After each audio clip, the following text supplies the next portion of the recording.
स्थानिक स्वराज्य संस्थांच्या निवडणुकीत ओबीसी आरक्षण आणि निवडणूक कोणत्या पॅनल पद्धतीनं घ्यायला हव्यात याबाबत याचिकाकर्ते आणि सरकार यांच्यात एकमत होऊ न शकल्यानं पुन्हा एकदा सर्वोच्च न्यायालयानं मे महिन्याची तारीख दिल्यामुळे ठाणे महापालिकेसह राज्यातील पालिकेच्या निवडणुका दिवाळीनंतर लागण्याची शक्यता व्यक्त करण्यात येते।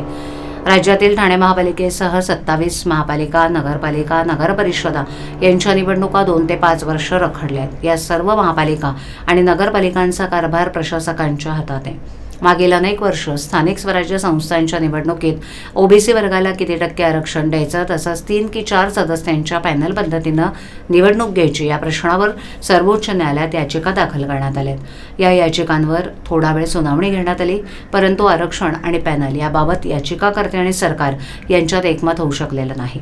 9 ते 16 मार्च दरम्यान न्यायालयाला सुट्टी आहे। एप्रिल महिन्यात अनेक याचिका असल्यानं न्यायालयानं राज्यातील निवडणुकीबाबतची सुनावणी 6 मे रोजी ठेवली असल्यानं पालिकेच्या निवडणुका पावसाळा संपल्यावर होण्याची शक्यता आहे। मे महिन्यात निर्णय झाला नाही तर निवडणूक आणखीन काही काळासाठी रखडल्या जातील। न्यायालयानं मे महिन्यात निवडणुकीबाबत निर्णय दिलाय तरी पावसाळ्यात निवडणुका घेतल्या जात नाहीत, त्यामुळे ठाणे महापालिकेसह राज्यातील निवडणुका या दिवाळीनंतर घेतल्या जातील अशी शक्यता राज्य निवडणूक विभागातील वरिष्ठ अधिकाऱ्यांनी सांगितली।